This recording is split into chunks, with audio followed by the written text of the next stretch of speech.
Ce jeudi 24 septembre 2020 a eu lieu l'atelier de validation du document de la stratégie nationale de l'identification des personnes. Cet atelier, organisé par le gouvernement béninois en partenariat avec l'Agence nationale d'identification des personnes, a eu lieu à Bénin Royal Hotel. Cette initiative a été prise dans le but de révolutionner le système d'enregistrement et de sécuriser les données de la population béninoise.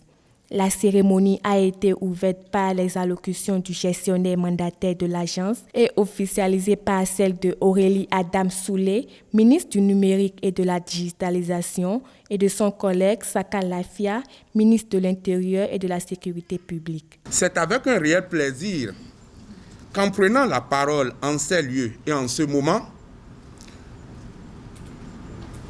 pour vous souhaiter la bienvenue à l'atelier national de validation de la stratégie nationale de l'identification des personnes au Bénin, je ne puis m'empêcher d'égrener prestement les mots de Jean-Paul Sartre lorsqu'il écrit « Plus claire la lumière, plus sombre l'obscurité. Il est impossible d'apprécier correctement la lumière sans connaître les ténèbres. » Fin de citation. Cette pensée inspire l'Agence nationale d'identification des personnes. Lorsqu'à peine née, elle a inscrit dans son agenda de travail l'enquête sur les points sombres de l'identification des personnes au Bénin.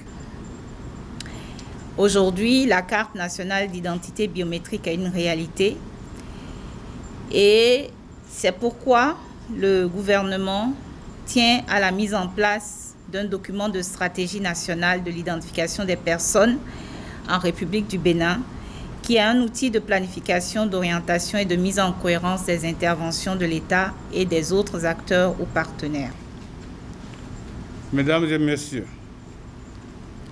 la qualité des participants ici présents me rassure de ce que désormais le gouvernement disposera d'un document de stratégie nationale de l'identification des personnes à la fois cohérent et bien élaboré qui ralliera toutes les parties prenantes au domaine de l'état civil et de l'identification des personnes. C'est sur ces propos optimistes que je déclare ce jour 24 septembre 2020 ouvert les travaux de l'atelier de validation de la stratégie nationale de l'identification des personnes.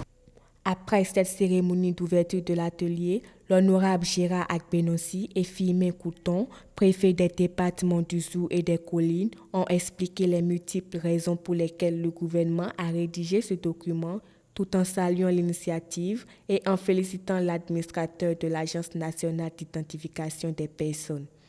La validation de ce document sera profitable pour tous. Les Béninois sont donc invités à accompagner cette initiative. L'enregistrement de la population dans les bases de données du gouvernement ne posera plus ainsi de problème. J'apprécie fortement ce que le gouvernement a mis en œuvre depuis un certain moment, à savoir sécuriser l'identification des personnes au Bénin. Vous savez que sans l'état civil, sans la sécurisation de l'identification des personnes, on ne maîtrise pas sa population. Et puis les populations n'arrivent pas à bénéficier des services sociaux. Et je remercie et félicite le mandataire administrateur de cette agence qui est en train de faire du bon boulot à la tête de cette agence. Vous savez que notre pays connaît d'énormes problèmes en termes d'identification des populations à travers les actes d'état civil. Parce que c'est cet acte qui permet vraiment l'identification des personnes.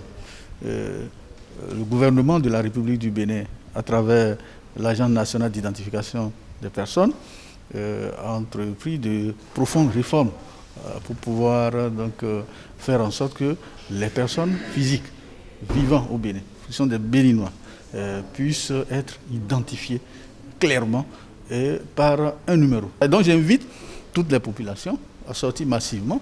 L'Agence nationale d'identification des populations a déjà ce démembrement au niveau de plusieurs communes de notre pays et il suffit d'aller là, demander ces services Vous aurez donc déjà votre identifiant unique. Il faut noter qu'après la phase d'ouverture, s'ensuivra celle de la validation et de la mise en œuvre des clauses du document.